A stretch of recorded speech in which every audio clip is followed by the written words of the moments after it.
yo les pregunté en esto en una cuestión, hay algo que no estoy viendo por la pantalla completa, si me están diciendo algo que tengo que ver en... Abran audio, si solo corté la grabación y la volví a iniciar para que no se haga tan pesada. Nada. ¿La cierro y la vuelvo a iniciar? No, yo ya lo hice. Ah, listo. Bueno, ¿cómo conocen los criterios de evaluación? ¿Sí? Entonces, básico es, sé simplemente los grandes títulos, sé que evalúan la producción científica, sé que evalúan la formación de recursos humanos, sé así los grandes títulos. Detallado es, tengo nociones más sobre cuánto puntaje tienen cada uno de estos grandes títulos. Y muy detallado sé esto de 4 tesis doctorales dirigidas para pasar a categoría de investigador principal. ¿Sí? Bueno, yo dije a lo largo de muchos años que para mí los investigadores aducen demencia, porque estamos hablando de los que lograron ingresar al consejo, de los que son, o sea, no solo fueron exitosos en ese sentido, sino que además se siguen manteniendo en él y siguen progresando, algunos rápido, otros no tanto, pero digamos, avanzan y se mantienen, no es poco, y así todo, más de la mitad dice que solo sabe los grandes títulos. Podríamos decir que es una mirada escéptica, bueno, podríamos decirlo, no lo sé. Y fíjense que cuando lo miramos por comisión asesora disciplinaria, los biólogos moleculares usan más demencia, ¿no? Le suben a más de 6 de cada 10, dice esto, y en ingeniería baja un poquito, pero sigue estando siempre por arriba de la mitad. Y los de ingeniería son un poco más, bueno, muy detallado es lo mismo, más o menos 1 de cada 10 está diciendo que es muy detallado el nivel. Ahora, esto sí varía por la categoría en la carrera. Acá se ve un proceso bien interesante, fíjense en el gráfico que está de barras apiladas, no apiladas, cómo el conocimiento básico ocupa 3/4 partes para los investigadores asistentes y va bajando al 63%, 64% casi en los adjuntos, los independientes 4 de cada 10 dicen esto.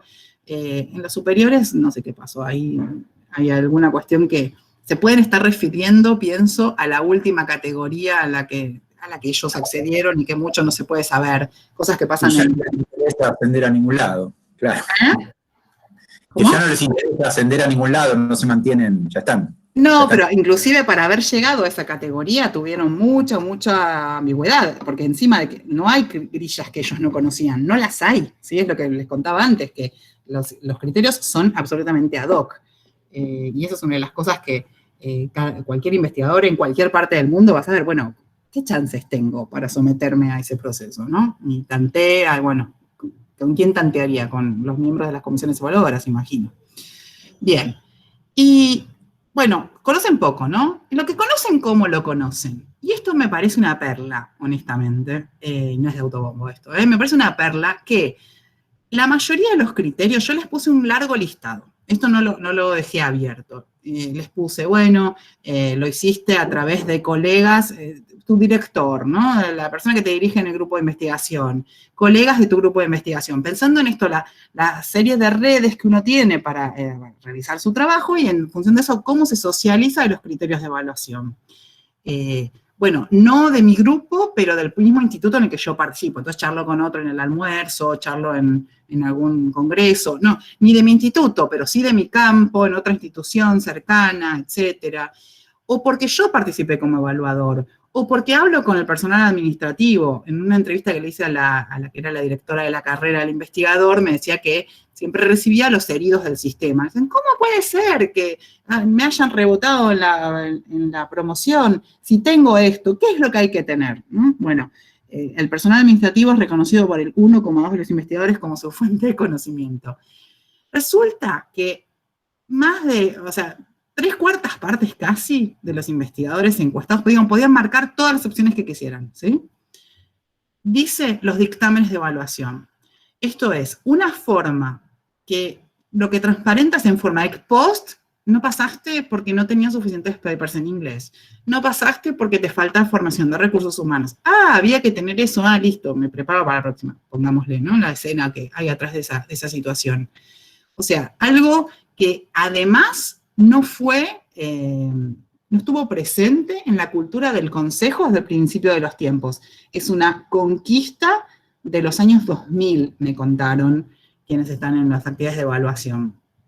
Bueno, esa conquista a muchos les da parámetros para guiarse en el mundo, en el medio de la ceguera, de no conocer los criterios, y en función de eso se preparan mejor para la próxima, o por ahí no se presentan, no lo sabemos. Si miramos por comisión asesora disciplinaria, la verdad que no varía gran cosa esto que les... medio raro. En la lectura de las convocatorias hay una distancia, sí. Otra fuente es la lectura de las convocatorias, que no es menor. Esa me parece terrible también, porque cuando yo hice el listado de categorías, mi codirectora es Cintia Yepesen, que es gerente de evaluación, de planificación y evaluación del consejo. Y me acuerdo que ella me sugirió esa categoría. Digo, Cintia, ¿en serio? ¿Te parece que los investigadores se enteran cuando se lanza una convocatoria? Sí, créeme que sí, que es una de las formas que pispean, que pescan cuáles son las cosas que se van a evaluar. Documentos muy generales son, ¿no? Bueno, efectivamente está reconocido ahí por unos cuantos, 3 de cada 10 biólogos moleculares, por ejemplo. Bueno, digo, no hay grandes diferencias. Donde sí hay diferencias es en las categorías de la carrera. Este gráfico no es la cosa más bella que le puede pasar a uno, pero fíjense que el último es lectura de los dictámenes de evaluación, ¿sí? Y el que está blanquito es el asistente y el amarillito es el adjunto. Y claramente ellos se enteraron en un 90%, 82% de esta forma de los criterios, ¿sí? O que en esta opción, que es a partir de ser miembro de la comisión evaluadora, los que están son los principales y los superiores enterándose de esta forma, y los que, acá hay un perdido que en algún momento formó parte de una comisión evaluadora, no sabemos muy bien cómo, un asistente, un 0,8, solamente un 13% de los investigadores adjuntos, cosas muy lógicas. O sea, el transcurso en la carrera del investigador es un transcurso en el cual se va aprendiendo acerca de los criterios de evaluación, acerca de las reglas de juego, uno se socializa, es evidente para nosotros, pero ahora, digamos, podemos contar con algunos datos en esta tesis, de que esto es efectivamente un proceso de socialización en la organización empleadora y en eso. Acá hay algunas delicias de citas que quise traer y no las vamos a leer todas, pero algunas nos vamos a regalar, como estas. En nuestras áreas el investigador joven no trabaja en soledad, por eso es tan importante el lugar del trabajo del director, porque nosotros tenemos que enseñar habilidades manuales y la función del director es primordial. Entonces la información no puede faltar. ¿Porque quién es director? Director es una persona que es por lo menos investigadora adjunto del CONICET y además que trabaja en un centro de investigación. O sea, el que ignora es el que es indiferente, el que está en otro mundo. O sea, despabilate, ¿no? Porque no hay ninguna razón. Yo no sé si los postulantes están informados. Lo que sí sé es que la información no falta, y que si no están informados es por falta de interés, ¿no? Una amorosa coordinadora de la Comisión de Ingresos de Bioquímica y Biología Molecular. El que no la tiene, yo le estaba preguntando acá, como, ¿cuánto saben, no? Los candidatos que ustedes reciben, ¿qué observan en las evaluaciones? El que no la tiene esa información es porque está despistado. No es una información escrita, pero es algo que se va generando. Esto es como el proceso de hacer una tesis doctoral. Cuando vos empezás a hacer la tesis, o antes de empezar a hacer la tesis, podés creer que tenés idea, pero en realidad no sé si tenés tanta idea. Ahora, cuando terminás de hacer la tesis, terminaste de defenderla, te das cuenta que has sufrido un proceso de maduración. Lo mismo pasa a través de la carrera del investigador. Uno sufre un proceso de maduración y se da cuenta qué es lo que tiene que hacer. No es que alguien te lo haya escrito. Voy a marcar solamente algunas cuestiones que están en rojo para hacerlo más rápido, pero es boca a boca. La gente... Guille, perdóname que te interrumpa, sí, que ya vamos como una hora de seminario, vos estás a más de media hora. Yo para no perder gente y poder discutir algo. No, por supuesto. Ya esto lo paso muy rápido. Aquí hay cuestiones que se hablan de, saben más el que está en un instituto del CONICET, de la red, y no tanto los que están en universidades. Eso me parece también todo un punto para la discusión. Alguien dice, por ahí no se conocen el número fino que de pronto para la promoción hace falta, ¿no? Esto que hablábamos antes, la vía de excepcionalidad y tal. Les pregunté al final de la encuesta, las únicas 2 preguntas abiertas que les hice, todas las demás tenían opciones cerradas de respuesta, puede contarme usted hasta 3 efectos beneficiosos del sistema de evaluación en su propia trayectoria, no en la de otro, en la tuya. ¿Qué dirías vos que te ayudó el sistema de evaluación? ¿Y qué dirías vos que te complicó, ¿no? Que serían efectos perjudiciales. Bueno, voy a marcar cosas muy rápidas sobre esto, no vamos a las citas, pero lo primero que se marca como efecto beneficioso es el desarrollo de la carrera del investigador. Me estimuló a desplegar estrategias de desarrollo de la profesión, me estimuló a promover, me estimuló a desarrollar la profesión, a realizar distintas actividades y producciones. Fue un reconocimiento de la comunidad de pares y el mismo hecho del el ingreso a la carrera visto como un reconocimiento implícito. Esto fue lo que dijo el 90% de los investigadores, ¿no? Y algunos otros dijeron opciones más sueltas como me estimuló a permanecer en la carrera, el sistema de evaluación, me estimuló a repatriarme para poder aplicar a la carrera del exterior, a desarrollar mi creatividad, facilitar la obtención de subsidios de investigación. Voy a pasar por alto las perlitas de esas cuestiones. Segundo efecto positivo, la producción científica. El sistema de evaluación, tal como está, es el 78% de los encuestados la puso como primer efecto positivo. Lo bueno del sistema de evaluación es que me estimula a hacer papers. El 50% dijo esto. Y otro 44% dijo, me estimula a realizar publicaciones de calidad y visibilidad internacional. Algunos más dijeron, bueno, a tener un rol protagónico en los resultados, etc. Por ejemplo, frases como, la presión para publicar ayuda a finalizar trabajos. Me impulsó a publicar. Si bien el paper publicado en un journal con referato no es necesariamente sinónimo de calidad o originalidad, es un excelente entrenamiento para citas, bla, bla. Este tipo de cosas, ¿sí? Te mantiene enfocado, no te puedes dejar estar, etc. Un tercer efecto positivo te motiva para el trabajo. Es buenísimo el sistema de evaluación. Te ayuda a organizarte la agenda, te mantiene un ritmo constante de trabajo, te estimula a colaborar con otros, te motiva en general, o sea, no te especifico cómo, pero me tiene motivado el sistema de evaluación y me estimula a generar nuevas líneas de trabajo, ¿sí? Un cuarto punto que mencionaron casi 100 investigadores, me estimula a dirigir becarios y tesistas. Voy a recordarles lo que mencionaba antes, no solo te estimula, sino que genera... es verdad que es un estímulo, ¿no? Esa cita que está ahí, despertó mi desconocido gusto por la formación de recursos humanos, me parece maravillosa, porque se traduce también en tener un equipo de investigación con el que publicar en conjunto y poder avanzar entre todos, ¿no? Con múltiples autorías y todo lo que sabemos. Ahora, ¿tiene algo de malo este sistema de evaluación tan maravilloso? Bueno, lo mismo que era muy bueno, aparece con su faceta negativa. Pero no sé si están notando que para muchos menos, para solo 150 investigadores de estos 430, y es que tiene algunos problemitas en la producción científica. Me presiona a realizar mucho en vez de bueno. Me presiona a realizar publicaciones, me presiona a realizar publicaciones de calidad y visibilidad internacional. Lo dijo 2 de cada 10 de los que contestaron esto. Voy a pasar por... Este tipo de cosas son las que no les gustan a los investigadores. Me obligó a apresurar a publicaciones que hubieran requerido estudios más profundos, ¿no? Me está presionando, me respira en la nuca el sistema de evaluación. A su vez, hay objeciones al propio sistema de evaluación. Se señala que hay marcos de criterios, pero de nuevo, 140 de los 430, ¿no? Hay voces disonantes que son menores. Hay marcos de criterios de evaluación subjetivos y poco claros, hay criterios de evaluación y evaluadores no tan idóneos para la disciplina de trabajo, a juicio de algunos, se limita, el orden de esto es el orden en el que aparecieron las menciones, ¿sí? De más frecuente a menos.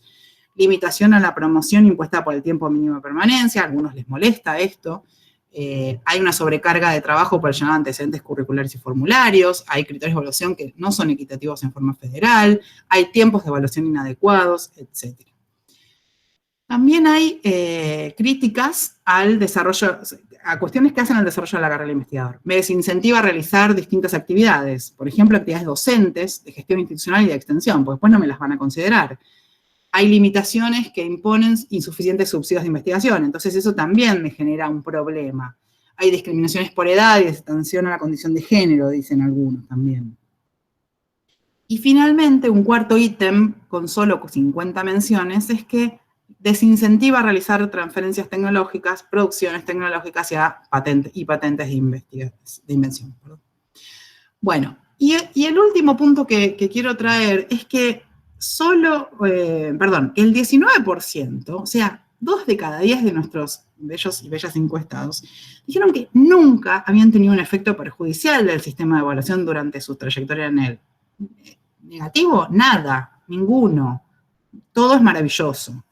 Y solo el 3,7% indicó que no había ningún efecto benéfico, o sea que todo eran pálidas. Bueno, estos son los más críticos del sistema, pero se limitan al 3,7%.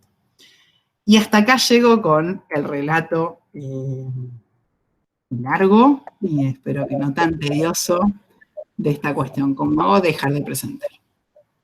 No, para nada. De hecho, yo me di cuenta de la hora porque alguien preguntó, pero yo seguiría pidiéndote datos.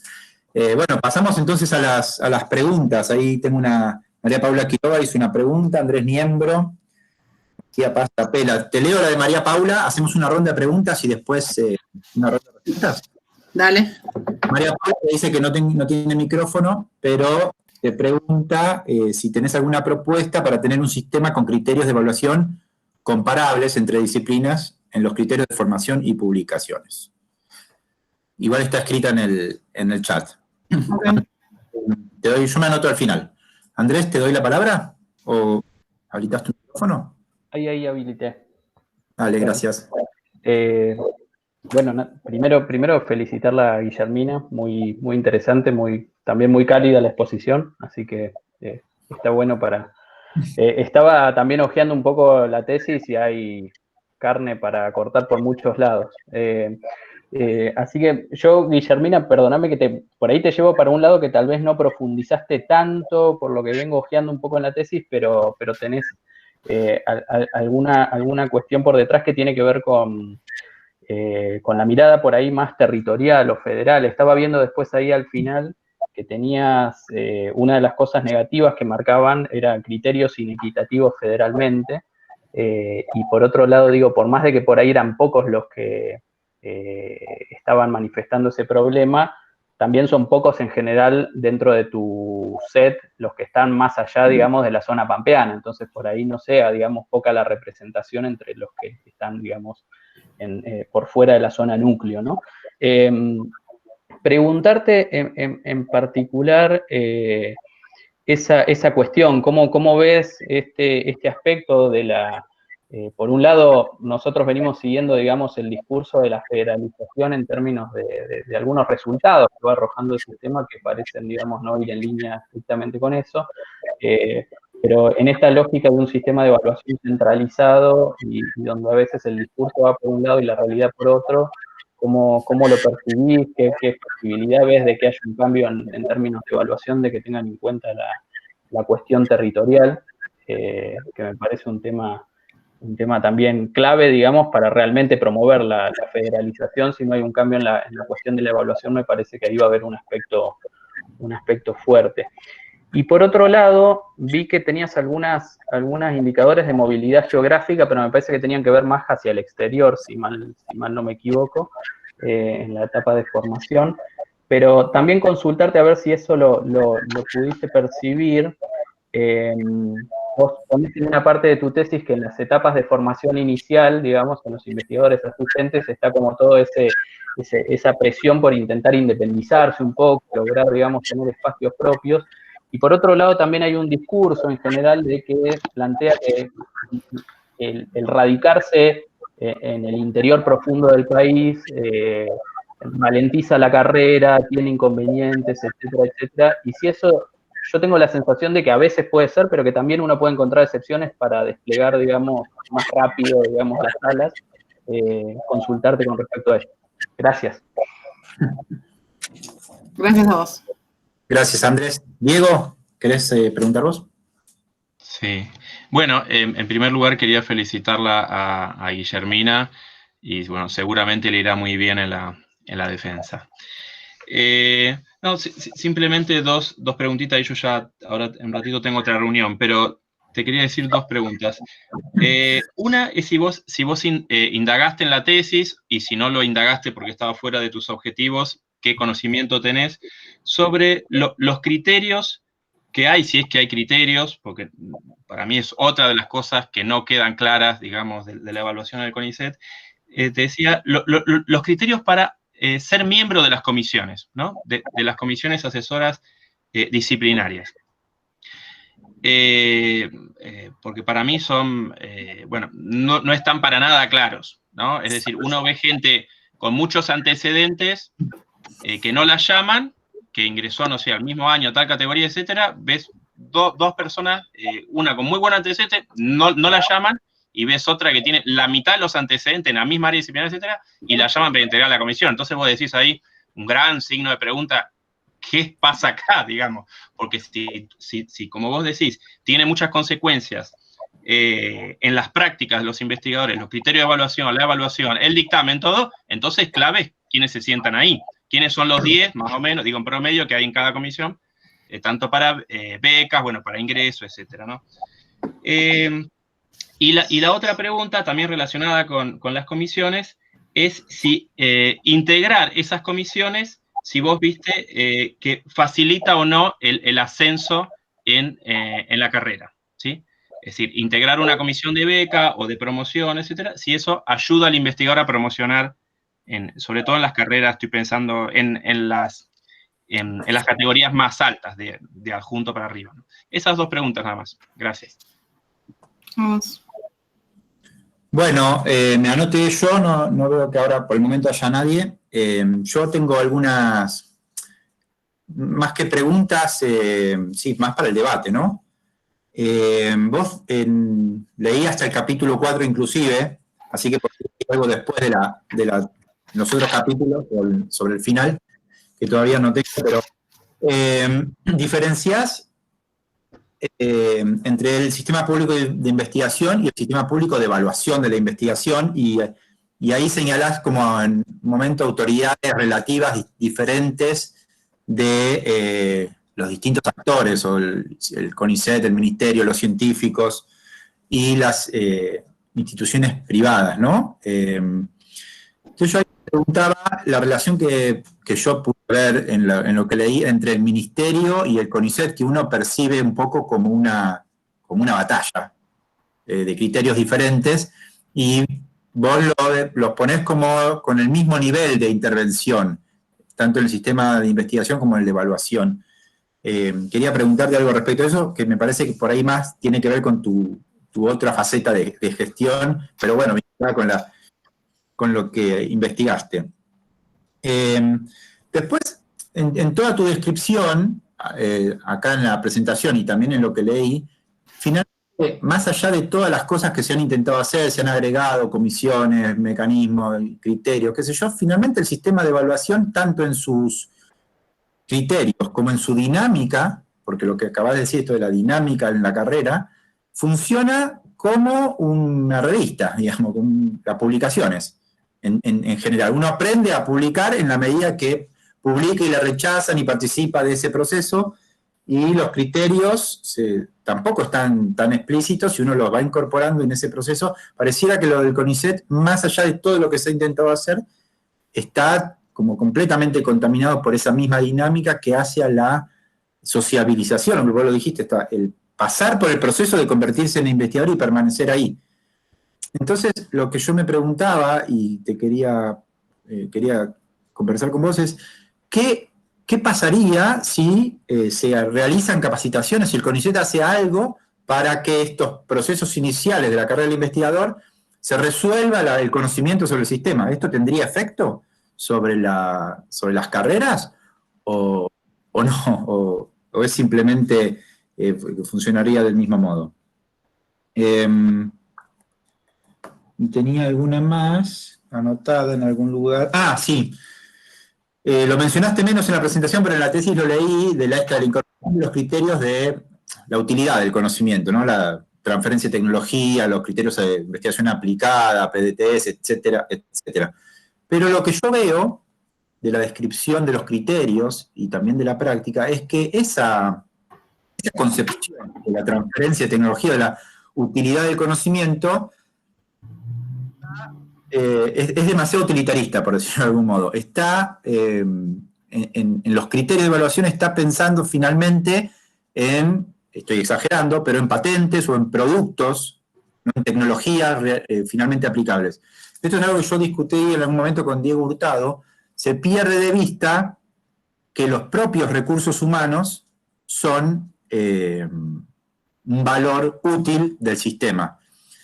¿Y esto por qué me parece importante? Porque tener esta consideración, la propia concepción de la utilidad del conocimiento llevaría a modificar la estructura disciplinar o de las comisiones, pensando en que los recursos humanos son los valores útiles, o algunos de los valores útiles que puede generar el sistema de investigación, y no tener un sistema de comisiones y estructura disciplinar homogéneo, sino orientado en los recursos humanos, y no en las tecnologías que los recursos humanos pueden generar, y que eso sea incorporado de algún modo en la evaluación, ¿no? Esto para mí fue muy claro, por ejemplo, en el programa GTEC y en esas políticas del Ministerio de Ciencia y Tecnología, donde fueron orientadas a la formación de recursos humanos útiles para distintos sistemas de gestión, y después vino un periodo de desincentivo a la ciencia, que se desarmaron las industrias, se desarmaron proyectos tecnológicos, se paralizaron los satélites, bueno, todo lo que sabemos, pero los procesos de recursos humanos no se pueden paralizar porque ya están funcionando, ¿no? Están formándose.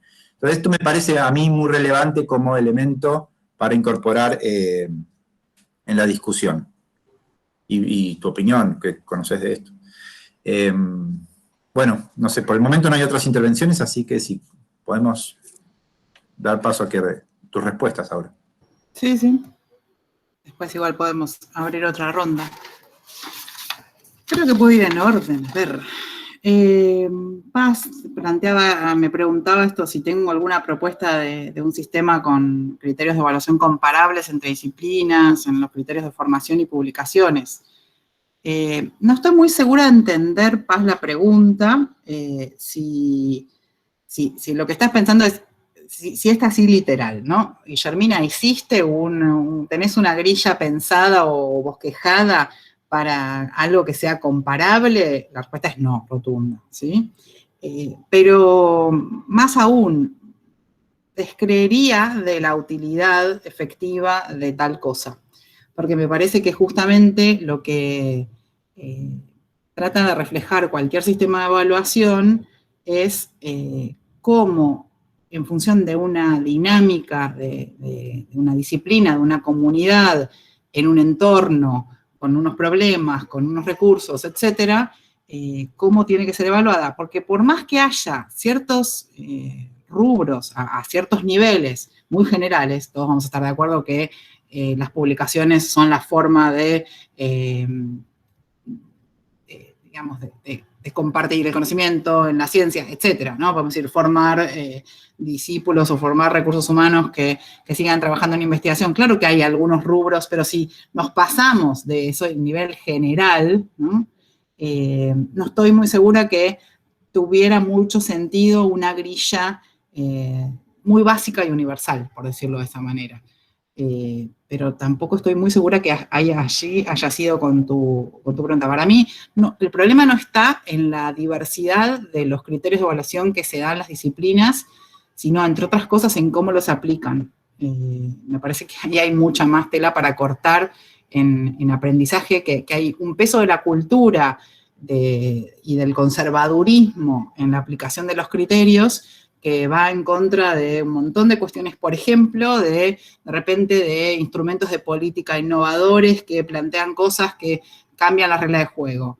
Y bueno, y si los criterios de evaluación siguen con su inercia un montón de años, en el medio queda la gente que se quiere embarcar en un proyecto innovador, pero tensionando con cómo va a ser su supervivencia. Bueno, el desajuste entre instrumentos, la inercia, los problemas de cultura de evaluación, las cuestiones que tienen que ver con, en términos purdianos, si se quiere, el que está dentro y el que está fuera del campo, y entonces cuántas veces los criterios los ponen los que dan cuenta de un sistema de ciencia distinto al que se está evaluando en ese momento.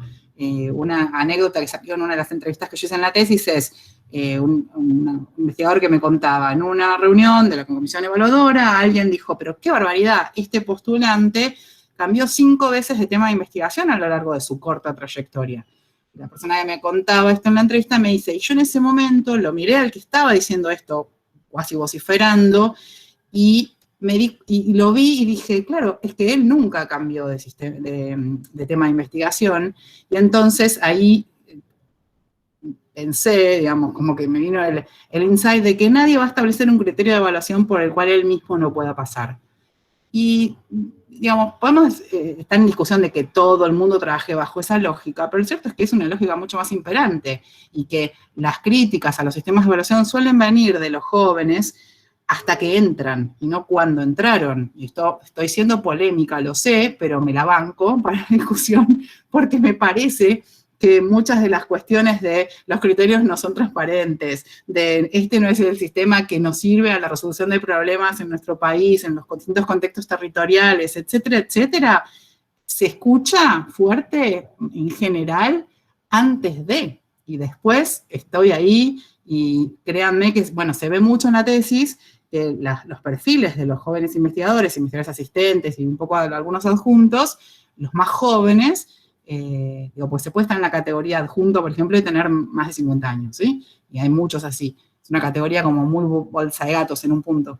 Pero los jóvenes de esa categoría y los asistentes tienen una cantidad de papers en revistas top que no tenían los que los formaron años atrás, porque eran otras la dinámica, las trayectorias, etc. Entonces, está lejos de ser contestataria la postura de muchos jóvenes investigadores, al menos eso muestra cómo los estaban formateando el sistema al que ingresaron.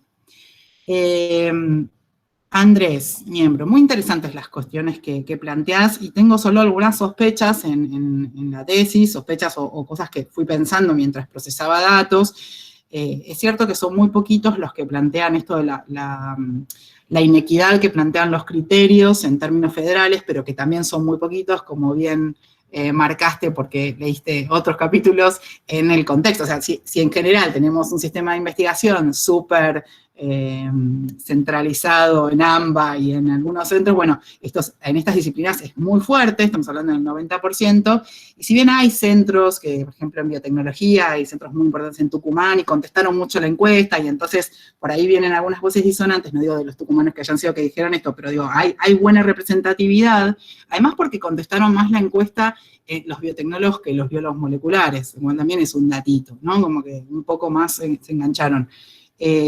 Me parece que es un buen punto para seguir investigando. Me parece que ahí no sé si mis datos dan para mucho más, se podría mirar y chequear, pero no sé si es que falta un procesamiento que hacer en ese sentido, pero me parece un temazo para abordar específicamente de qué se trata esa cuestión, cómo se ve, y elaborarla me parece que sería un aporte súper, súper relevante. Si están trabajando en eso, me encanta, me sumo a las discusiones sobre esa cuestión. Esto que planteás del cambio hacia, yo me noté así, como el cambio hacia la cuestión territorial para promover federalización, ¿no? Recordame cómo lo habías planteado, porque yo me puse un warning acá para de lo que voy a decir, pero no quiero meter la pata. ¿Te acordás qué era exactamente lo que me habías dicho sobre esto? Creo que era... ¿Cómo? Discúlpame. Vos me preguntabas si se está haciendo algún cambio a tener en cuenta la cuestión territorial, eso porque me lo puse con signo de pregunta. No, te decía que un poco, a ver, en este contraste que vos haces, por ejemplo, entre lo discurso y la realidad, entre valorizar la transferencia y realmente que se vuelque, digamos, en la evaluación, también nosotros venimos digamos, un poco testeando, ¿no?, el ajuste entre discurso y realidad de la cuestión de la federalización en el CONICET, en particular de la carrera, ¿no?, y del ingreso a la carrera.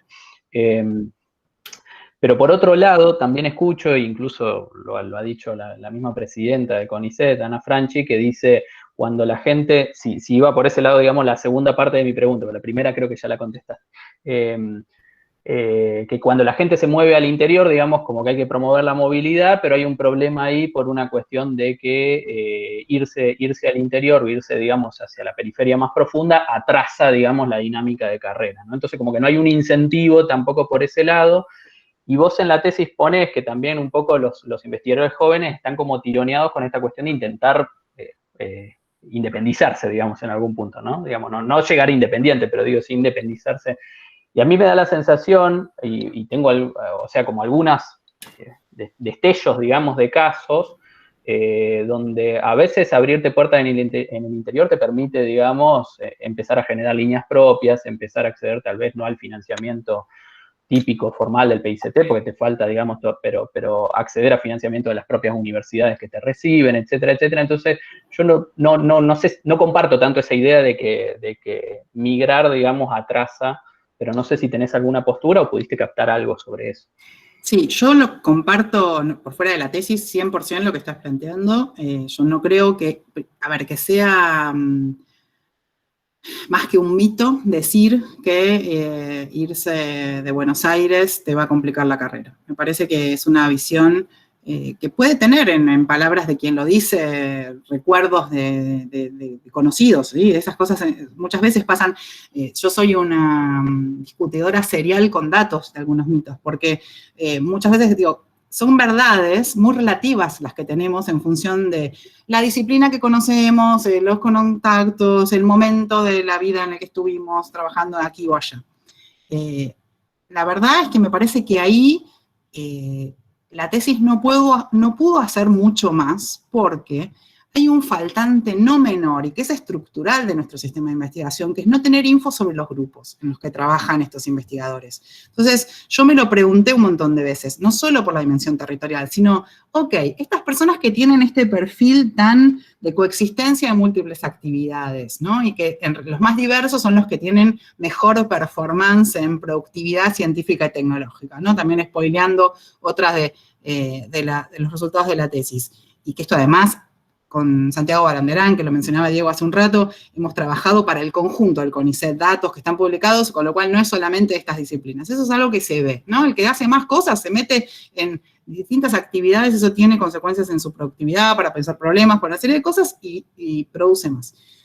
Y entonces, ¿acá qué pasa? Que puede ser que, por ejemplo, esa diversidad esté asociada a grupos de investigación en los cuales hay distintos roles y se trabaja en forma...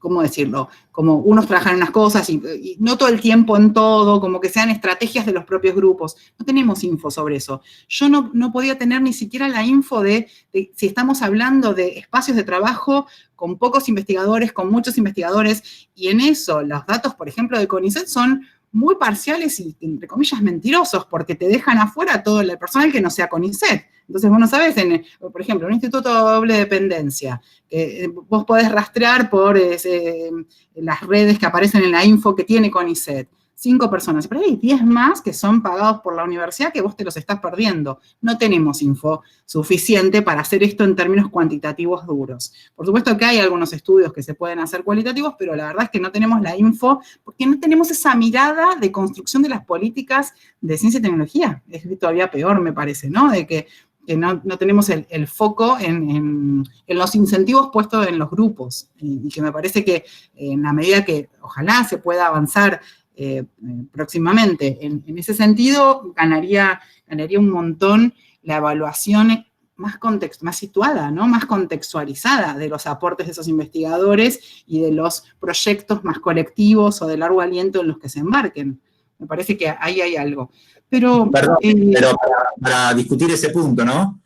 Una evaluación que incluya un tipo de evaluación colectiva, ya sea a través de grupos o de instituciones, tiene el grave peligro de promover lo que existe.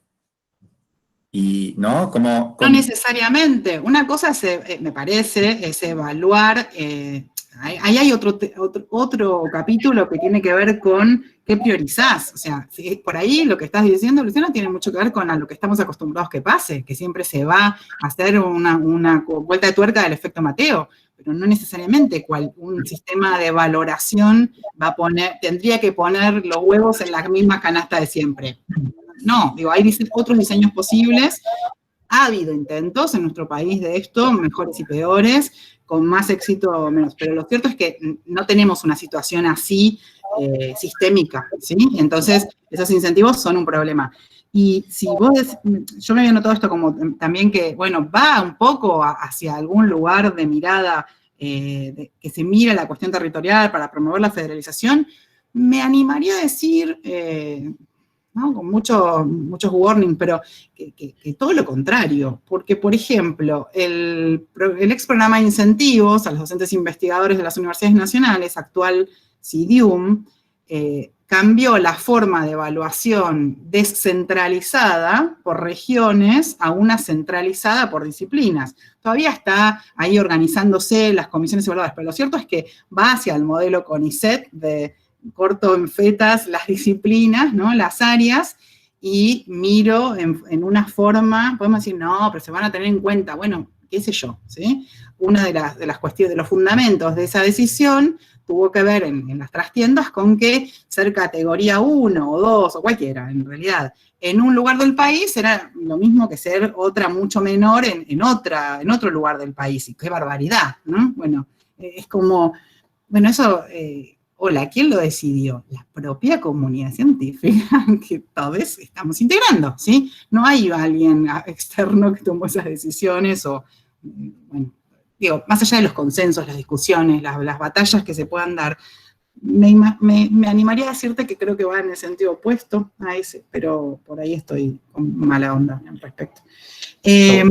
Comparto, digo, esa mirada en particular, digamos, ese aspecto del CIDIUM, ¿no? De la homogenización. Lo que puede tener un montón de aspectos positivos, ¿sí? O sea, pero me parece que si hay algo que podría ayudar, no digo garantizar, a trabajar la dimensión de la cercanía a las problemáticas territoriales, etcétera, tiene que ver con la descentralización. Uh-huh.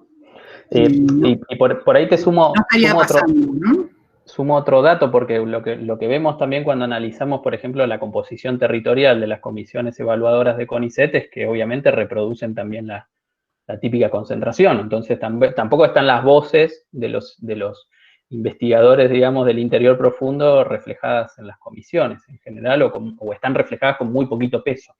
Entonces, eso me lleva a la pregunta de Diego, que no está en la sala, porque se tenía que ir a una reunión, pero que él decía, bueno, ¿qué criterios hay para ser miembro de las comisiones asesoras? Yo lo pregunté en entrevistas y en el off the record, ¿no? Porque como tengo mucha gente colega en este sentido, pues puedo hablar llanamente. Y la verdad es que es muy ad hoc y cualitativo. Y, a ver, el intento es que sea diversa la comisión, que haya gente de todo, como las comisiones además son constructos que no tienen, porque yo les simplifico en más de un sentido y digo, bueno, los biotecnólogos, los biólogos moleculares, pero hay bichos de distinta naturaleza, entonces tratan de que tengan diversidad disciplinaria, de áreas, ¿no? De trabajo en ese sentido, que haya gente en lo posible con cierta formación, que haya distintos lugares, que haya siempre alguien del interior, así lo voy a decir de mala, ¿no? Como no que haya equidad, porque no es lo mismo, ¿sí? Y no creo que eso haya... Y después hay otro tipo de criterios informales que tienen que ver con los conocidos y conocidas de siempre. Eso también influye en quién es llamado o llamada a trabajo en una comisión. Personas más o menos conflictivas, que algún técnico del CONICET, como de cualquier organismo yo trabajo en el MinSit desde hace muchos años, nos tachamos, no lo llamamos nunca más, después el despelote que te hizo con esto. Eso por supuesto que va a ser, estamos hablando de una minoría, y lo pongo un poco sobre la mesa como chistes, pero digo, de todas esas cosas cualitativas se cocina cómo es la selección. Y las elecciones, yo en un momento había empezado a trabajar con una hipótesis, así como... después de haber empezado la tesis, ¿no? Como, a ver si en realidad los que van más rápido en la carrera, los más exitosos, son los que tienen más gente de ese propio instituto, ¿no? Y la verdad que era muy difícil, abandoné en un momento ese camino porque era circular, o sea, los mejores de un lugar son los que tienen puestos a los mejores en las comisiones, y era como, había que hacer un estudio en otros términos, quizás como más profundo y con más datos que los que originalmente me había propuesto, pero... me parece que no dejan de dar cuenta de la realidad, de las profundas desigualdades territoriales que tiene la investigación en nuestro país, de un montón de cuestiones. Y que vieron que las comisiones se van renovando por partes. Entonces, también, imagino yo, y esto no lo sé, la verdad que un diseño, una técnica que habría que aplicar para estas cosas, que sería genial, sería la observación participante en las comisiones. es muy discutible, ¿no? Si los evaluadores se comportan igual cuando alguien de nuestro campo está ahí. Yo imagino que a la larga se cansan, se aburren de pensar que estamos ahí y siguen haciendo de las suyas, pero bueno, no elegí esa forma de aproximarme a esto, quería ver qué quedaba en las huellas némicas en las trayectorias, pero me parece que hay mucho de lo no explicado que está en, no debería decir esto en algo que se va a grabar y ponerlo, pero como es una especie de, pasa que me traiciona mi no filtro como persona, pero bueno, el contubernio de las comisiones, ¿no? De los grupos. Me cortás ahí, Luciano, ¿no? Como off the record. Meditas. Pero es que hay una parte que tiene que ver con lo que podemos llamar en términos analíticos, como la cuestión cualitativa, las comisiones, siempre perfecto. Pero hay otra parte que tiene que ver con la dinámica en otro sentido, ¿no? Como de funcionamiento, de relaciones de poder y otras yerbas.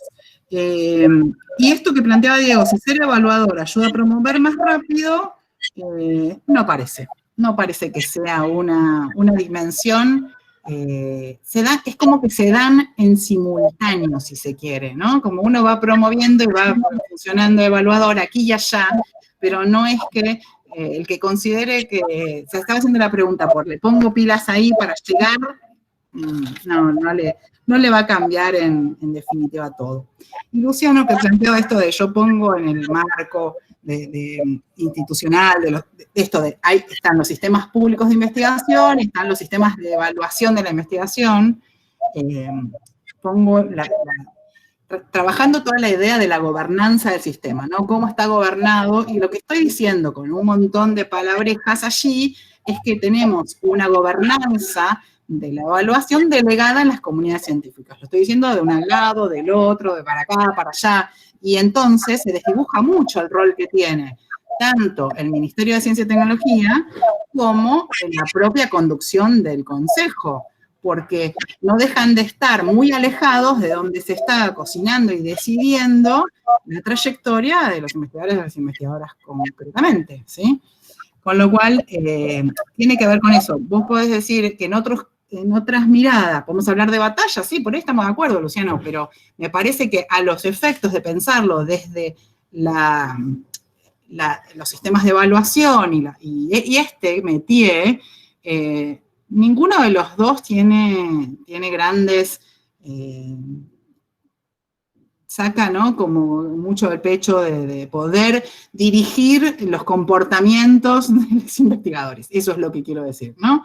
La gobernanza de la evaluación está en un lugar que es el órgano colegiado de gobierno, me salió ahí la frase universitaria completa, el órgano colegiado de evaluación, y ahí se cocina, y entonces eso tiene todas sus virtudes, que siempre se elogian y se enuncian por todos lados en el mundo, entre otras decir, no se inventó nada mejor, Guillermina, ¿por qué rompes con esto? Pero bueno, ¿no? Con las particularidades de nuestra cultura, de nuestro funcionamiento.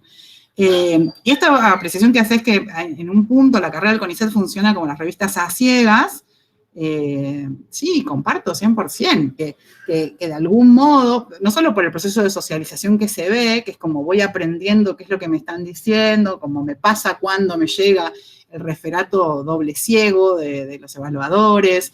En este momento que tenemos con mi director un artículo en una revista del mainstream, y ya van varios mails que me pone, Guillermina, cuando llegue prepárate porque van a ser durísimos, no importa cuán bueno sea el trabajo, nos van a tirar con todo, una cosa así, ¿no? Y es como, hay que ser así, parece, ¿no? En esos espacios, en esos lugares, y bueno, qué sé yo.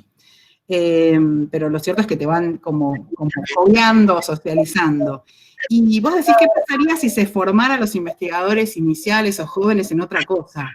Yo creo que sería un golazo. Sería realmente, sería súper bueno porque se pondrían, no en, mirá, tenés que seguir este puntito, esto te da tantos puntos, eso no me parecería para nada productivo para el funcionamiento de la práctica de investigación, sino en cuáles son las cuestiones que se esperan, o que se esperan y por qué se esperan, qué combinaciones posibles, pero no, mira, te cuento, no es el curso del ABC, en vez de la ley Micaela, el ABC de los criterios de evaluación, no estoy pensando en eso, estoy pensando en explicar cuáles son las cuestiones que hay que ir transcurriendo, que se espera en un campo, porque decimos, se espera que los investigadores sean autónomos, después les damos pocas herramientas para hacerlo, pero se espera que los investigadores sean autónomos, me pregunto yo, porque parece más una enunciación que una realidad de funcionamiento concreto, entonces ahí yo creo que nada, a ver, ganaría en democratización, sin duda, en un montón de sentidos, y en crecimiento de todo el sistema. Ahora, no creo tampoco que sea casual que eso no pase, no es solamente una cuestión de cuantía de trabajo organizar alguna actividad por el estilo. Hay un poco una idea de que eso, fíjense en las entrevistas que yo les citaba, entre los fragmentos, como el que no sabe está despistado, es curtite, como tenés que ir viendo, y parte de lo que te toca hacer cuando sos chiquitito, es ver cómo hacen los grandes e imitarlos, y ya. Y a mí nadie me lo dijo, ¿sabes? Así que yo no tendría por qué estar ahora diciéndote todo esto. ¿Alguna vez escuchó a alguien algo similar a esto? Yo un montón de veces en los pasillos y en las reuniones. Entonces, me parece que ahí hay mucho sería genial. ¿Por qué?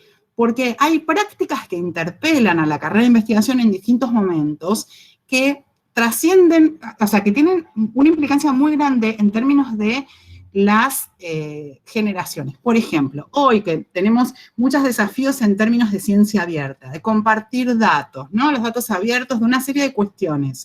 ¿Vamos a cambiar las prácticas de los investigadores seniors del sistema? ¿O vamos a pensar que esas son cuestiones que algunas de las cuales van a aprender nuestros investigadores más jóvenes? Bueno, ¿cómo hacemos esas cuestiones, no solo en el aprendizaje de cómo se organiza un set de datos? No estoy pensando solo en lo técnico, estoy pensando en el cambio de chip de algunas cuestiones en una convivencia pacífica entre distintas generaciones que tienen distintos objetivos de carrera. El director de la carrera está preocupado por conseguir recursos para que siga trabajando el grupo, una serie de cuestiones. Bueno, ¿cómo convive todo eso? Explicitando roles, explicitando desafíos, compartiendo la trastienda de lo que le pasa a uno cuando presenta un paper, etcétera, etcétera.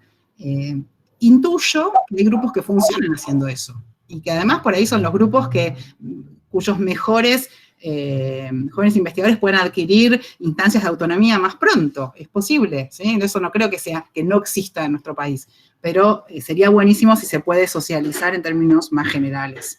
Y bueno, y lo que planteas de la concepción... Tengo sí.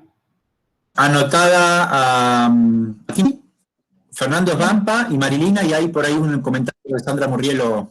Dale. Que lo dejó, que quería saber si hay algo de dice, dejar la inquietud si había realizado algún análisis de la distribución de información que los investigadores hacen al completar el CBR entre las categorías de extensión y comunicación pública, a partir de la creación de la categoría, ¿no? Bueno. ¿Alguien más? ¿Querés que hagamos una ronda o que vaya a esa pregunta? ¿La palabra? Hola. ¿Se escucha? ¿Sí? ¿Hola? Bueno. Sí. Bueno, primero que nada, buenas tardes. Felicitarte porque este tipo de trabajo, la verdad que son más que necesarios para poner en discusión un montón de cuestiones que muchos a veces las notamos, otros no tanto, pero no se discuten o no están los ámbitos a veces para discutir, o por lo menos no son más masivos. La verdad que son muchos los temas que se han tocado para tocar, son más que una pregunta, algunas cuestiones, más que nada por sentirme identificado un poco con eso, porque trabajo en el área de biotecnología, soy investigador del CONICET, he pasado de trabajar como investigador en la zona de Cuyo, en la Patagonia, en Buenos Aires. He estado en distintos lugares, así que conozco un poco cómo han sido esas realidades, o por lo menos puedo contar una porción de eso.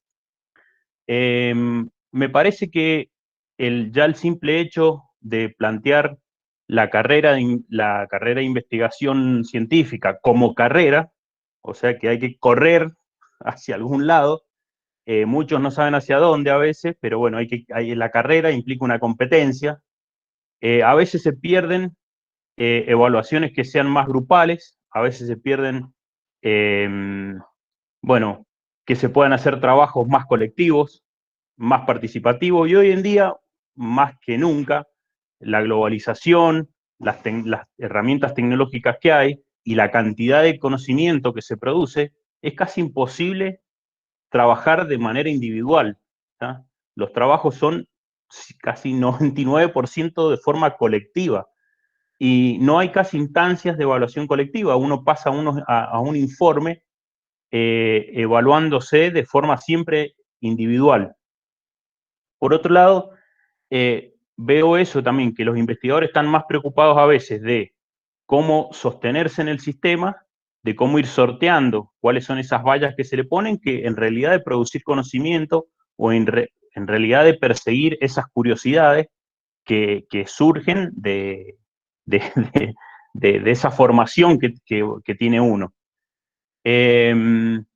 Después también el tema de que las comisiones de evaluación siempre evalúan papeles en lugar de conocimiento. ¿A qué voy con esto? No quiere decir que los papeles no tengan conocimiento, sino que se evalúan netamente papeles, se evalúa una persona a través de una carpeta, lo cual me parece horroroso. Creo que se podría hacer un mix entre de evaluar esos antecedentes, que uno tiene, y también evaluarlo de forma personal, de forma presencial, que exponga cuál es su trabajo, que exponga cuál es lo que quiere hacer, que exponga por qué no pudo avanzar de forma más rápida, o por qué no lo hizo, o por qué a lo mejor decidió no hacerlo. Me parece que encontrar un mix entre esas dos cosas podría ser un camino, no lo sé, lo dejo como planteado. Después, otra cosa que me anoté es que las evaluaciones, que también creo que lo dijiste ahí, Guillermina, son fuera de un contexto. Trabajar en el área de sociología no tiene nada que ver con trabajar en el área de química, y no tiene nada que ver con trabajar en la física, y no tiene nada que ver con trabajar en la biotecnología. A su vez, no es lo mismo trabajar. Yo he trabajado en la Facultad de Medicina, en la UBA, donde en un piso de esa facultad tenías a 50, 60 recursos humanos que eran de CONICET y recursos humanos que no eran de CONICET y eran sumamente valiosos y no se podían, como dijiste bien por ahí, meter en un análisis más global. Por lo tanto, es otra la dinámica de funcionamiento que trabajar, por ejemplo, en algunos lugares, como trabajé también en la Patagonia, donde es un trabajo mucho más aislado. Querés pedir un reactivo, las distancias son otras, la capacidad tecnológica que hay en las distintas instituciones no es la misma, pero todo después tenemos que ir a una evaluación donde se evalúa a todos medianamente de la misma manera. Entonces, un poco eso, por ahí hacer evaluaciones que sean más regionales o más contextualizadas en función de dónde uno está inserto.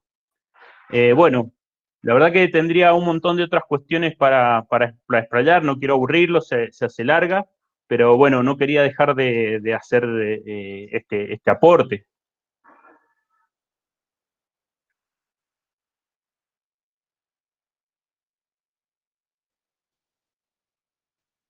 ¿Cómo? No, que gracias. Sí, gracias. ¿Había alguien más? Sí. ¿Qué tal? Buenas, hola, buenas tardes.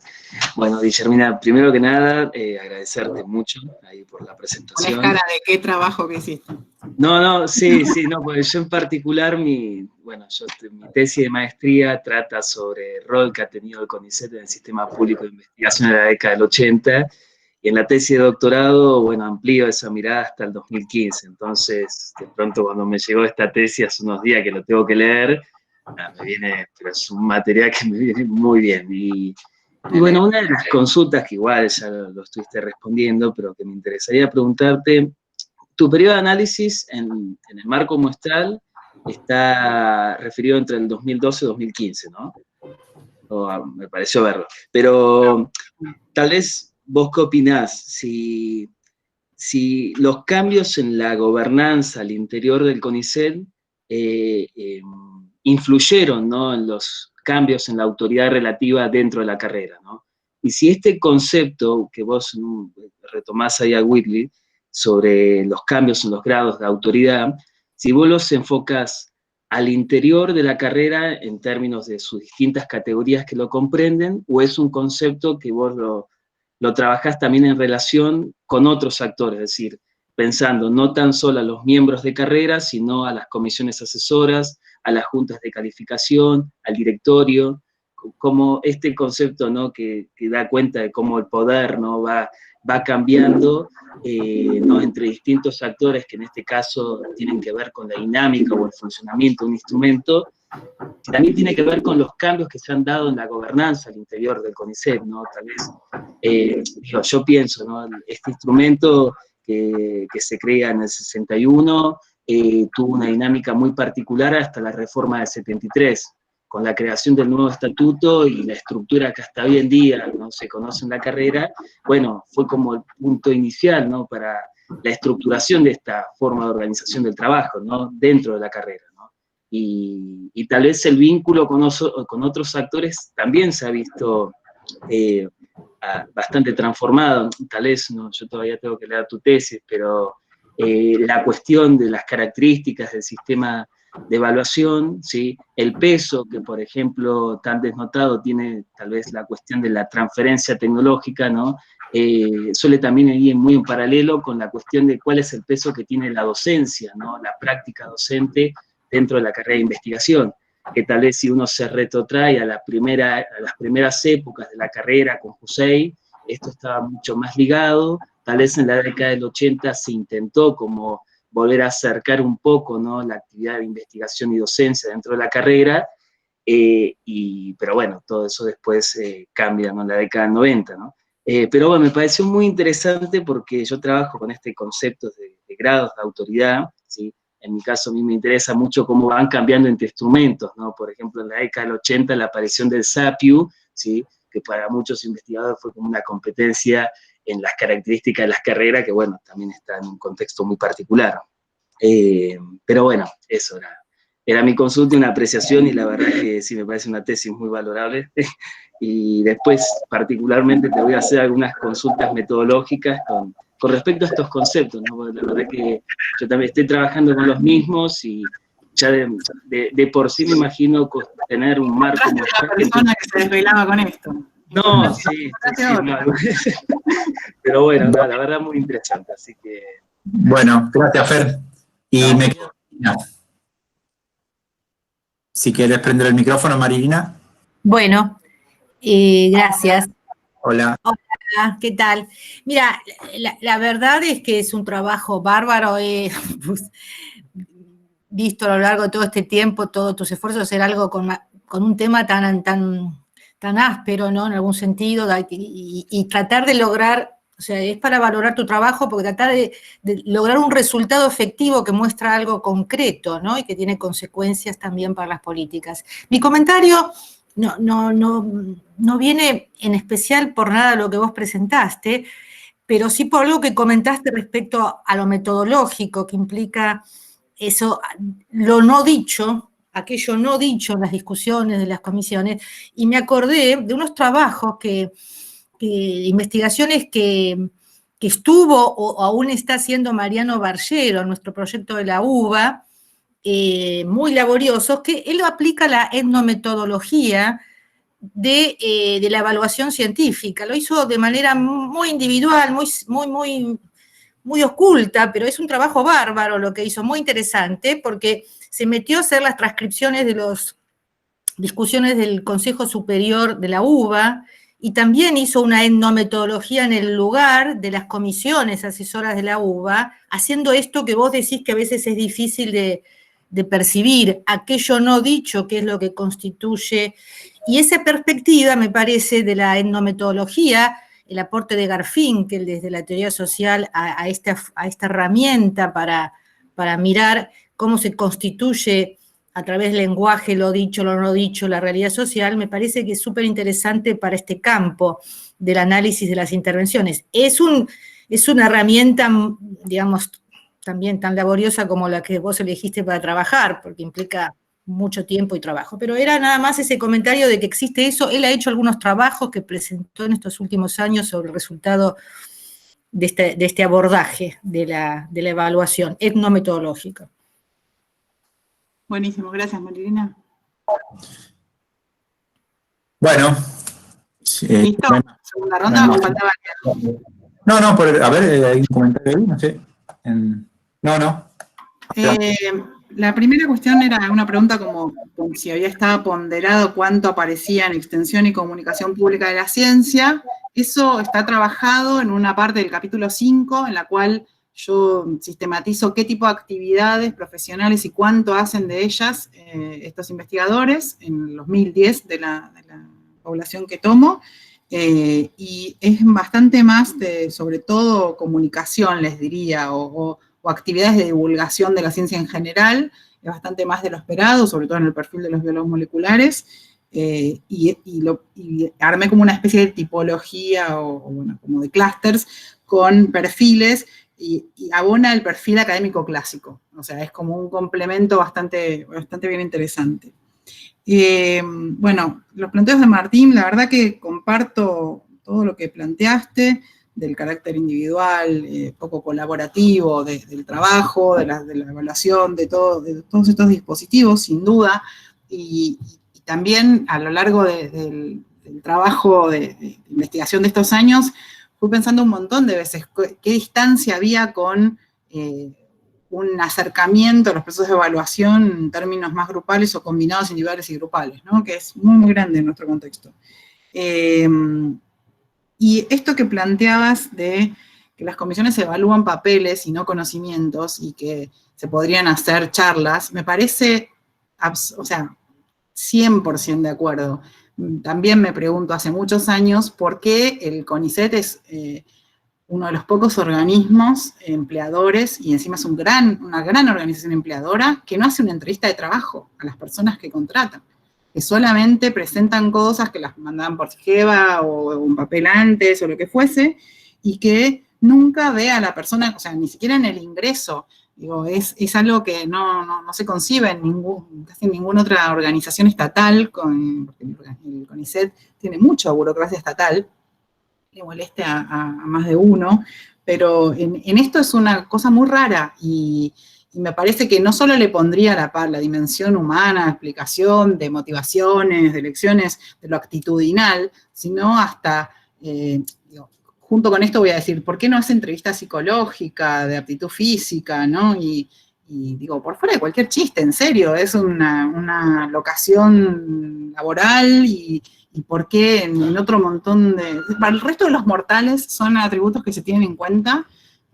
Cuando concursé para directora nacional en el MinCit, la entrevista psicológica fue la que me puso más nerviosa de todo el proceso. Pero había que pasarla, ¿no? Estuve a punto de tararme y arruinar todo el proceso que había llegado hasta ahí. Pero, bueno, en general en los trabajos esto son cosas que uno tiene que atravesar, y en CONICET esto no. Y también, como lo planteabas más me parece para no la instancia de ingreso, sino el después, ¿no? La parte de qué te pasa. Yo me acuerdo en el proceso de selección de quiénes eran biólogos moleculares y biotecnólogos, lo hice junto con algunos expertos, y uno de ellos, un biólogo molecular joven, lo fui a ver varias veces al laboratorio cuando estábamos trabajando en esa identificación de quiénes eran al interior de la Comisión de Bioquímica y Biología Molecular, biotecnólogos, biólogos moleculares, y una de las últimas veces que lo vi en el laboratorio estaba muy atribulado, estaba como, digo, ¿qué pasa? No voy a decir el nombre de pila, pero bueno, igual no habría ningún problema, pero no, porque hace 4 años que estoy haciendo un experimento, me cuenta algunos detalles súper importantes, mi directora no quiere que publique porque estamos ante algo muy, muy grosso. Y yo sé que hay un chino que está trabajando en lo mismo, y es como en cualquier momento publica él y yo me quiero matar, ¿no?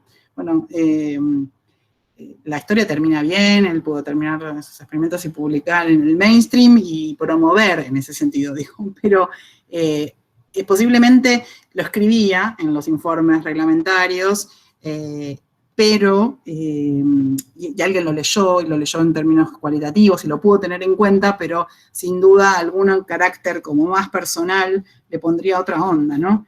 Pero estoy escuchando el run run atrás, pero es mucha gente, Guillermina, la que hay que evaluar. El CONICET se fue tan de dimensiones en términos de la cantidad de gente involucrada, que es verdad que los procesos de evaluación tienen mucha cuestión de una masividad inmanejable. Entonces, en ese sentido, también hay algunas estrategias que podrían ser más cualitativas, más humanizadas, y que tendrían muchos efectos interesantes, se pondrían complicadas de implementar, ¿no? Y eso también hay que pensarlo. Bueno, Fernando, lo que me preguntabas por el periodo no sé si todavía estás por acá, o ya sí, acá te perdimos en el camino. No, bueno, no. Gracias por la pregunta, porque eso, bueno, no lo aclaré, en la tesis está, pero la idea es así. Yo el corte de los CVs lo tomé a diciembre del 2012, los extraje la información 2 años después, porque hay que esperar a que uno puede tener una serie de ítems, pero no es que verdad que el investigador va a un congreso y desde el congreso está tipeando en el CIGEVA o en el CBR, que es lo que hizo, ¿no? Entonces, es cuando se presenta, cuando le piden que cuente qué hizo, porque se va a presentar, entonces uno espera un tiempo para ver cómo decanta eso, y entonces el recorte es en los CVs a fines de 2012, mirado para algunos indicadores 5 años para atrás, para otros 10 años para atrás, y para otras cosas lo que hizo en toda su vida. Con lo cual, al corte de esos investigadores se pueden ver muchas cosas de 10 años para atrás, ¿sí? Y la encuesta la hice en el 2015, entonces yo no me animo a plantear datos por fuera del 2015, o sea, más allá que hice algunas notas a pie de página mostrando, mira, esto cambió, esto ya no es igualmente relevante, etcétera, pero llego hasta ahí, me animo a decir que es válido hasta ese momento, hasta fines de 2015. Los datos, la data, la empiria, digamos, porque pueden haber cambiado lo que piensan los investigadores, un montón de cosas. Bueno, estamos mirando, la foto está hasta ahí, después me costó mucho, un poco, porque es una tesis hecha por una persona que trabaja en gestión, entonces que le dedicaba los fines de semana a hacer el marco muestral, ¿de cuánto era? 1.100. En realidad es la población total de las 2 comisiones que yo elegí, 1.010 personas. ¿sí? 1.010 personas. Esa es una de las grandes ventajas que tuvo la estrategia metodológica que yo medí en ese punto, porque no era una muestra, era la totalidad de la población. Entonces hay un montón de beneficios. Es un número adecuado, pero además no era, bueno, es esta la población que yo recorté y la miré toda. Después, por supuesto, la encuesta es una muestra, la encuesta sí es una muestra de esa población de más de un 40%, lo cual es una respuesta hermosa de parte de la comunidad de haberla completado y tal, ¿sí? Digo eso por el periodo que toma. Entonces, de alguna manera, la discusión con el contexto político, discursivo, etcétera, tiene que ver con qué pasó desde que el CONICET se empezó como a reactivar, ¿no? Allá por el 2003, 2004, empezó a incorporar recursos humanos. Es este CONICET el que estamos mirando hasta el 2015. ¿Sí? Por lo menos el que me parece que miran mis datos. Por supuesto que hay capturados a ese momento, tenés gente que ingresó hace mucho más tiempo, sin duda, ¿sí? Pero bueno, pocos, obviamente. Esto que planteás de los grados de autoridad y tal, me parece que amerita una charla como más en profundidad, y la podemos tener perfectamente, encantada de hacerlo, pero en términos generales, el concepto que yo tomo de sistemas de evaluación de la investigación busca ser como un concepto paraguas, ¿no? Que lo que muestra es que hay muchos sistemas de evaluación interaccionando y impugna en esto que hacen los investigadores, porque si algo no quiero en la tesis es simplificar que está clara la ruta por la que van los investigadores, y siguen un libreto, y el recetario de la cocina está lejos de ser algo sencillo, ¿sí?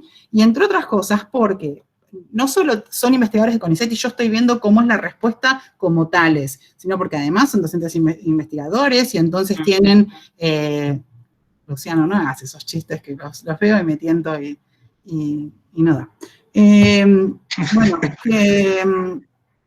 me pierdo de lo que está diciendo. Entonces, digo, es como, todo eso está en tensión, también por eso me parece muy relevante el CONICET, porque es un organismo que está imbrincado con otros, y esto no está exento de tensiones, pero ponemos el foco acá en la tesis, ¿no? Que ya era demasiado o bastante para laburar y entretenerme unos cuantos años. Pero no hay que perder de vista que esto de los grados de autoridad es un poco mirado de cómo es la gobernanza general y enfoco en el CONICET, ¿sí? Y en este sentido, yo no hice un abordaje, no era objetivo, digamos, no busqué mucha info en ese sentido, que tenga que ver con un rastrillaje histórico. De hecho, hacia el final, cuando me contacté con Claudia Fell, que es una de las historiadoras del CONICET, que me mostró algunos documentos preliminares, ¿no? Del Consejo, yo me quería matar, así, bueno, de nuevo, otro fragmento para cortar después en la edición. Me quería matar cuando vi los documentos de los años 60, porque eran todavía más conservadores, o sea, pero eran como la versión a la que seguramente una discusión pueda llegar a terminar dándole la vuelta, ¿no? Es como, es una mirada del CONICET de Hussein muy distinta, pero que conservó perfectamente el estatuto. Para mí el datazo es que el estatuto con el que yo trabajo, en el sentido de que es como lo que está abajo de todos los datos que yo estoy trabajando, es que nunca cambió. Me parece... no cambió. ¿Sí? Nunca cambió. Entonces, está bien, eso me habilitaba a no tener que hacer todo un abordaje histórico, que me parece que sería un aporte súper interesante para nuestro campo de discusión, sin duda, pero que, y que ahí, claramente, poder mirar los actores, los problemas de gobernanza, nos ayudaría a entender muchas cosas por qué se dieron así. Conocemos algunas cuestiones, las batallas entre unas facciones y otras en el origen del CONICET, pero no conocemos tanto de qué pasó con el sistema de evaluación en este sentido, ¿no? Y bueno, me parece que ahí hay también muchas cuestiones que ojalá se pueda seguir habiendo investigaciones que nos cuenten qué pasa con esa cuestión y que nos ayuden a entender y a profesionalizar. Marilina, bueno, gracias. Mariano fue compañero mío de sociología, me encanta que se haya metido como yo en este tipo de empresas imposibles, de hacer trabajos tan detallados. Sin duda una endometodología de las comisiones evaluadoras tiene una utilidad súper relevante. Yo me acuerdo que cuando fui a la casa de una persona con la que yo trabajé más de 20 años en docencia en la UBA, a pedirle la carta de recomendación para presentarme al doctorado, me dijo, Guillermina, pero vos tenés que ver las comisiones evaluadoras. Y yo le dije, ¿querés que me echen del CECIT en ese momento? O sea, es meterte claramente en el ojo de la tormenta. Bueno, no fue por eso que no lo hice, decidí este diseño por otras razones, pero me acuerdo que en ese momento me contó una anécdota que era como en una comisión en la que estuve hace unos días, me decía, nos discutimos un montón, y esto se vincula con lo que planteaba hace un ratito Martín, me decía, era una comisión de ingresos, y quedé sola defendiendo a un candidato que todo el resto de mis colegas no quiso hacer entrar, porque decían que publicaba en una revista de izquierda, no importante, y yo sostuve que esa revista lo estaba obligando seguro a publicar el director, que también era otro zurdito, ¿no? Como él, pero que este chico, ¿alguien leyó los trabajos que hizo este chico? Son brillantes. No, el CONICET tiene que tener a este investigador, que si su error es publicar en Razón y Revolución, me acuerdo que era lo que me dijo, si su error es ese, es subsanable, le enseñamos que tiene que publicar en otros lados, pero que claramente el tema es súper relevante. Bueno, no lo logré, y esa discusión la perdí, firmé en desacuerdo, ¿no? Pasan cosas muy interesantes en las comisiones en términos de estos criterios, pero una de las motivaciones que yo tengo, y quizás porque tiene que ver con mi pedigree de persona que trabaja en la política pública, yo quería mostrar con este trabajo algunos números, como que no solamente nos quedáramos con un trabajo cualitativo súper profundo, sino mirar, bueno, a ver esto, que ponderémoslo, a ver cuánto pesa. Tenía esa intención, por supuesto que conozco que uno no con eso cambia el mundo, ¿no? Porque tenga algunos números más o menos acá o allá, pero me parece que algunas discusiones cambian, ¿no? De horizonte, como, mira, esto no parecen decir así los datos, ¿no? Parece que esta discusión o esta mirada la podemos matizar, la podemos relativizar, la podemos volver a discutir. Y en ese sentido también por eso me embarqué en una tesis tan cuanti, y con muchas técnicas de estadística muy sofisticadas que tuve que aprender en el transcurso de la tesis, porque no las conocía, ¿no? Que hoy me alegro de haberlo hecho porque se la bancan los resultados, ¿no? Uno puede estar seguro de que no está metiendo la pata en lo que está diciendo, pero bueno, pero había que trabajarlas y aprenderlas, y como dijimos antes de la reunión, ahí un colega en el MinSIT, Santiago Grandearán, fue una pieza clave de la trastienda de esta tesis, porque por ser un colega, por ser justamente alguien cercano que sabe muchísimo más de estadística que yo, y que yo le venía con algunas de las discusiones que me atribulaban, más allá de tenerlo a mi director de apoyo en muchas de estas cosas, en la cercanía, el primero que le decía, Santi, me parece que esto tengo que ir por un factorial de este tipo, y acá es un modelo de regresión logística binaria, está bien por esto, esto y esto, después leerme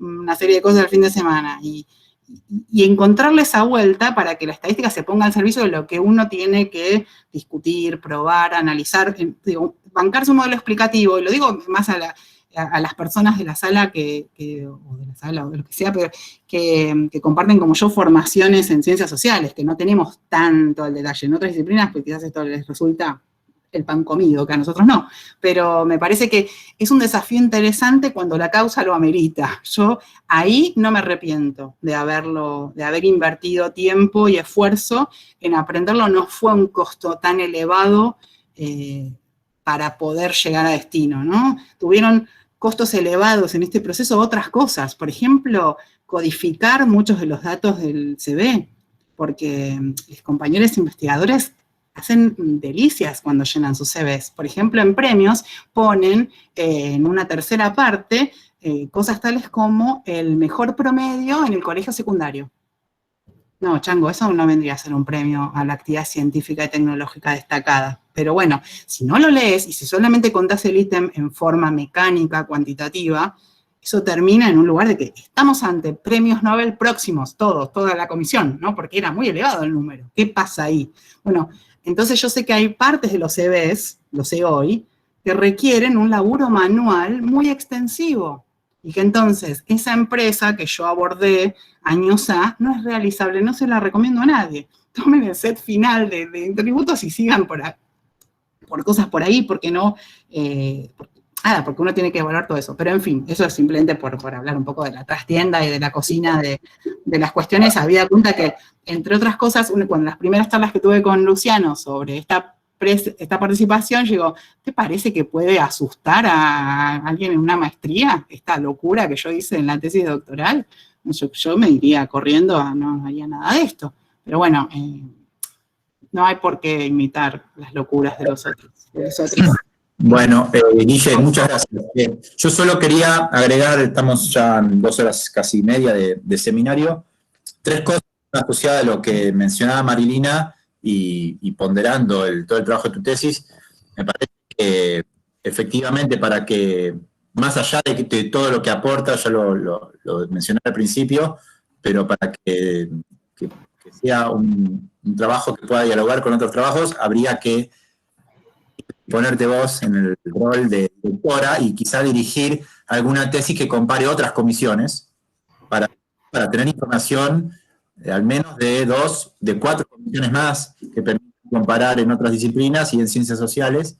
Eso sería un trabajo de entender, y con el diálogo en metodologías como la que dice Marilina. Yo justo había invitado al seminario a una colega que me parece que las metodologías que ella trabajaba iban en esa dirección y le podía interesar, porque vos ese puente intermetodológico que vale la pena. Y lo tercero, bueno, invitarlos a todos a este seminario que van a dar Andrés Niembro, Francisco Aristimuño, Juan Carlos del Bello, y ¿quién más será? ¿Carlos Aveledo? ¿En ese trabajo? Está bien, esos 3. Ah, 3. Sin Aveledo. Mi ingreso al CONICET, que va a ser el 6 de noviembre, que me parece que también es interesante para... Así que bueno, gracias a todos por participar. Ahí está el link donde va a subirse dentro de unos días el seminario para aquellos que lo quieran volver a ver o compartir con otras personas. Y bueno, Los invitamos el viernes que viene, a la misma hora, el mismo canal. Bueno, chao. Adiós. Gracias a todos.